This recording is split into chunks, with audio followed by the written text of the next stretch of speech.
Welcome back to the Fantasy Bros YouTube channel, the best fantasy channel for all the best fantasy advice. We stream daily throughout the shut season. up. Okay, listen up, guys. You want to win your championship because that's what you're going to do if you listen to us. Let's go into our first championship winners under the radar who will win you your chip. My first one is Leveon Bell. He has a great matchup Le'Veon in Bell. Atlanta. CEH is not going to be back. Maybe he's That is back true. during the All right, playoffs. shut up. But it doesn't really matter because next week is not the playoffs. It is for fantasy purposes, but not for the NFL. So Le'Veon Bell is a starting running back. We've seen it when he was in the Steelers Yeah, team. but it's a little bit different now. Now he's not on the Steelers team. He's on a better offense. Okay. And he's playing. And he's gonna. Now he he's gonna plays be a Atlanta, stud. coming He's off gonna a be stud. decent performance in the absence of And CEH. he can catch the ball. He And he can catch the score ball. touchdowns. And also, when he's featured, he's going to give you high-end RB2 numbers. Pick him up ASAP, who's available in all leagues, and start him with confidence. My guy is Jalen Hurts, the QB. This guy's an absolute stud. Yo, I heard Carson Wentz. He got crossed over in practice. Carson Wentz is And everyone else on the team was like, the man's oof. crying because this guy is That hurts. finished as a QB1 this week. That's funny. And he's going to finish as a QB like top 5 next week. He plays Dallas, the worst defense ever, and the best fantasy matchup for you guys. I have him over guys like Russell Wilson, okay? You're going to bench Russell Wilson and start this man instead because he's going to put up numbers. He finished the QB1, as I just said, and he put up like 37 fantasy points. This guy's a stud. He has that rushing upside, rushed for 100 yards in his debut. So he's an absolute stud. Start him, win. So either Buccaneers running back. If Roto's back, then he could win you your league. If he isn't, then Fournette has plenty of potential, especially against one of the worst run defenses in the NFL, in the Detroit Lions. He had 2 touchdowns on about 14 carries and 49 yards against the 2 touchdowns. Against the Falcons in a game where they were behind most of the game, so they needed to pass the whole time. So in negative game script for him, he played pretty well. So imagine what he does in positive game script. So if you're a Rojo owner, start him if he's in. But if not, Fournette is a great pickup, and plug him into your lineup if you can get the chance. Next, I have a man who's been dudding for the past few weeks. Why are you Tyler talking like Lockett. this? He plays the Rams, okay? DK Metcalf is most likely going to be shut down by Jalen the GOAT Ramsey. So now Tyler Lockett is going to be open. As a division rival, you call him the GOAT? It's usually either a DK day or a Tyler Lockett day. It hasn't been an either day for the past few weeks. So I think that Tyler Lockett's going to have a bounce-back week, especially in a division game where they can clinch the division if they win this game. So I think they'll be playing their balls off. So start him because he's going to win you the championship. And last time DK went up against Jalen, 2 receptions for 28 yards. Down. So that's not a bad call at all. My guy, Tony Pollard. Oh, man, this guy. Look, let's just start out with saying Zeke is probably, hopefully, for you guys, for your sake, is done for the season. And in that case, Tony Pollard takes over as an RB1 in fantasy because he finishes the RB2 overall in the day this week. He rushed. Got 9 targets. He got 9 targets, caught 6 of them for over 60 yards. Got 2 touchdowns. The guy's an absolute stud. He's been playing better than Zeke when See you later, Zeke. when he gets the workload.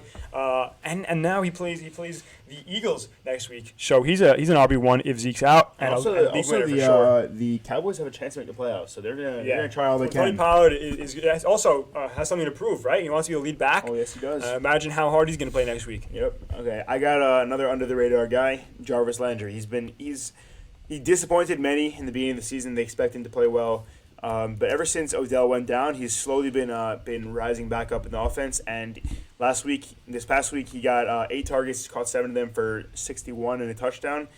He's been pretty consistently good. He had a monster game a couple weeks back, and I don't see him stopping. He plays against the Jets next week. They're gonna need to throw the ball. Baker's looking really good, and Jarvis is definitely the wide receiver 1 on the team. Rashard Higgins looks good opposite him, but Jarvis is definitely the better guy to start.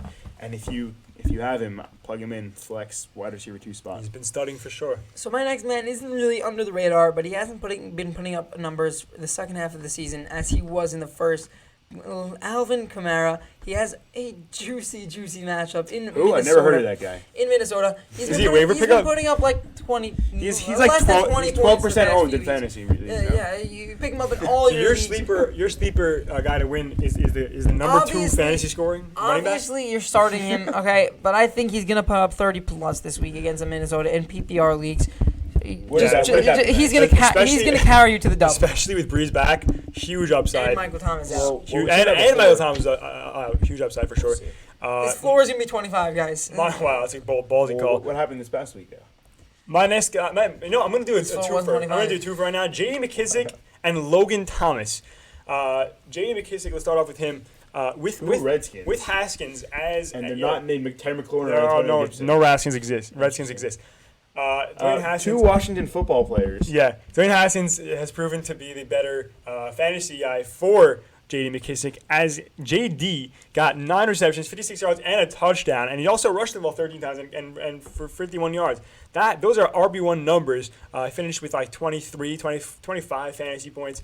Absolute stud. And then Logan Thomas, 13 receptions on like 16 or 15 targets, clips 100 yards.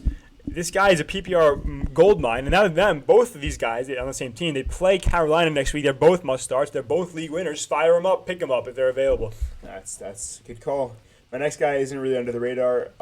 He's not going to be able to be picked up. But Darren Waller, especially in the tight end position, which we talk about and everyone talks about, it sucks. So you got Darren Waller. He looks great. Marcus Mariota looked amazing with him. If you're comparing positions on your team to the guy opposite to the guy you're playing, you're going to outscore him pretty much no matter what, unless he has Kelsey on his team. And even then, Waller has been looking phenomenal. He's the only player who can actually play on that team, except for what's his name, Zach? Nelson Aguilar? Aggie Lair. So he's locked in. He's Mr. Aggie. loaded. And What about Josh Jacobs? And Josh Jacobs, he looks solid. I mean, definitely start him. He's Yeah, good. we know Darren Waller, how good he is. He's obviously the number 2 tight end in fantasy, so yeah, he definitely easily win. And Mariota has something to prove also. He wants to get a starting role back next season. For sure, So. absolutely. Darren Waller is the guy to make him do it. So my final one is not the greatest guy in the world, but I think he will have a great week. Fire him up, man. DJ David Johnson. He Oh, plays wow. against decently juicy. They don't have the worst defense Wasn't in he the that world, guy? but he plays who was, against like, a stud Cincinnati. on the Cardinals. What Yeah, happened? Yeah, he for also one season. his legacy is just gonna be like the guy that got traded for DeAndre Hopkins. Yep. He was a stud this past week. He caught I think 11 passes for over 100 yards, and he had a decent stat line on the rushing, but they didn't give But him in so PPR many. formats, who cares? They didn't give him so You many. want those They didn't 11 give him so receptions. many rushes. I think I see him getting a touchdown this week. I see him getting. He's probably gonna have put up like 17 plus points in It's PPR crazy. formats. Bill O'Brien is like that guy in fantasy football that knows nothing, and you like offer him garbage trades and like see if he'll bite, and he bought. And He bought. bought. He bought. Oh, he bit. My last guy is J.K. Dobbins. This guy looks really, really good when they give him the reins. Let's see if they do this. They give him like 14 plus touches a game. He got 64 yards last game and a touchdown. He has a touchdown in his last 4 games, actually. I didn't realize that until now. He's getting the numbers are there. They play the Giants, and they're going to be ahead, so they're going to stick to the run. J.K. Dobbins should be a league winner. He's got juicy matchups. He's got juicy upside, and he's got juicy potential to bring you that trophy. A lot of juice. A lot of juice. So, A bunch of juice. look, guys, if you want to win your league, these are the players that will help you do so under the radar, guys who you can pick up on your waiver wire. So go pick them up, go win your league, then come back to us and share, comment, like, and subscribe. We'll see you next video.